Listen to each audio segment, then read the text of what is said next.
कई लोग कहते हैं गुरुजी क्या दूध चढ़ाना जरूरी है शंकर पर? कई लोग कहते हैं गुरुजी क्या दही चढ़ाना जरूरी है शंकर पर? शहद चढ़ाना जरूरी है? घृत चढ़ाना जरूरी है? शक्कर चढ़ाना जरूरी है? शिव महापुराण की कथा कहती है 5 चीजें शंकर भगवान पर चढ़ती है। दूध अर्थात घर में लक्ष्मी की वृद्धि करता है, इसलिए चढ़ाया जाता है।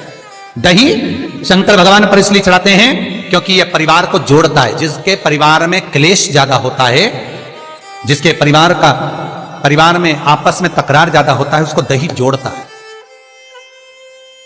शहद घर में चिड़चिड़ प्रवृत्ति को समाप्त करता है। घी रोग को समाप्त करता है।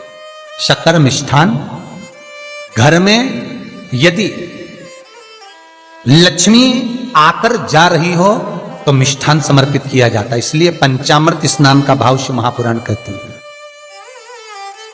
पंचामृत स्नान का भगवान इसलिए 5 चीजें शंकर को समर्पित हैं। दूध, दही, घृत, शहद, शक्कर अर्थात मिष्ठान। शक्कर से मूलतः यहां शिव महापुराण में शक्कर नहीं लिखी है, मिष्ठान।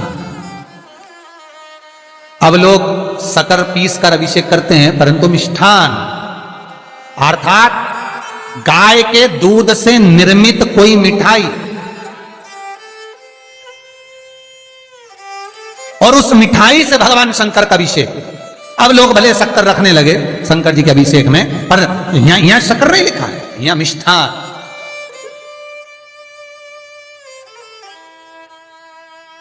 हमारे यहां सहज भाषा में कहते थे उसको खांड अर्थात मीठा। शिव महापुराण की कथा कहती है दर्पण इतना बड़ा ले लो, बंदर वाला अगर दर्पण वाली नहीं तो इतना बड़ा दर्पण लो, हनुमान जी के मंदिर में जाकर, क्योंकि हनुमान शंकर का ही अवतार है। हनुमान जी के मंदिर में जाकर हनुमान जी के उल्टे पांव का थोड़ा सा सिंदूर, चरण का थोड़ा सा सिंदूर एक कागज में लेकर आ जाइए।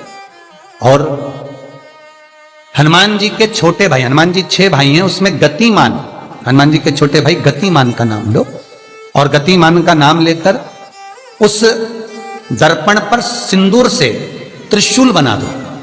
सिंदूर से त्रिशूल बनाकर उस दर्पण को घर के बाहर, दर्पण का मुख बाहर की ओर, ऐसे बाहर की ओर मुख कर कर दर्पण को घर के बाहर या दरवाजे पर, बिल्डिंग पर, ऊपर जाली में, फ्रंट में कहीं पर भी उसको लगा दीजिए।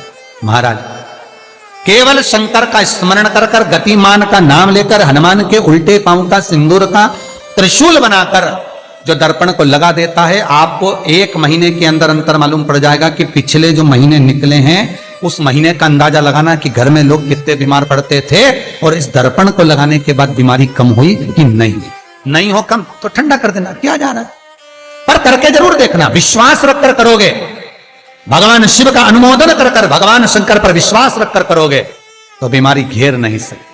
अकाल मृत्यु हो मरे जो काम करे चंडाल का, काल उसका क्या बिगाड़े जो भक्त हो महाकाल का। शंकर की आराधना करने वाला, शिव का स्मरण करने वाला, शिव का निवेदन करने वाला, शिव अर्चना में डूबने वाला, शिव का अनुमोदन करने वाला कभी दुखी नहीं हो सकता। तो शिव महापुराण की कथा कहती है शंकर को जितना जल प्रिय नहीं, शंकर को जितना बेल प्रिय नहीं, शंकर को जितना शमी प्रिय नहीं, शंकर को जितना दूध दही प्रिय नहीं, शंकर को अगर कुछ प्रिय है तो सत्य प्रिय है। सत्यम शिवम सुंदर। इसीलिए हमारे यहां शास्त्र कहता है, ब्रह्मा जी केतकी के फूल को लेकर आए, उसने झूठ बोला। ब्रह्मा जी गाय को लेकर आए, शंकर भगवान के सम्मुख में झूठ बोला। ब्रह्मा स्वयं झूठ बोले तो सिर कटा। कर्मनाशा नदी प्रकट हुई। और शिव महापुराण की कथा कहती है शंकर को सत्य प्रिय है अगर झूठ बोला है। इसीलिए शिव महापुराण का स्पष्टीकरण किया जाए, वर्णन किया जाए, तो पहले के समय में अदालत नहीं होती थी, पहले के समय में पंचायत नहीं हो सकती थी, पहले के समय में कोई सभाएं नहीं होती थी, पहले के समय में कोई निर्णायक मंडल नहीं होता था, पहले के समय में केवल एक निर्णय होता था। गांव के लोग ले जाकर शंकर के मंदिर में खड़ा कर देते थे और कहते थे उठा गंगा जली, और कहते तूने ऐसा नहीं किया।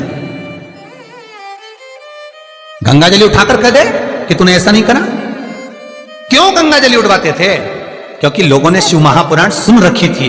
शिव महापुराण में श्री वेद व्यास जी वर्णन करते हैं कि शंकर के मंदिर में, शंकर के ओटले पर, शंकर के मंदिर के अंदर, शिव की चौखट पर, शंकर के अनुमोदन में शिव महापुराण के अंतर्गत शंकर के अनुमोदन में शिव मंदिर में शिव चौखट पर अगर कोई भूल से भी झूठ बोल देता है तो उसकी जिंदगी नरक जैसी निकलती है महाराज। इसलिए कहते तो उठा गंगा जली और कहते तूने ऐसा नहीं।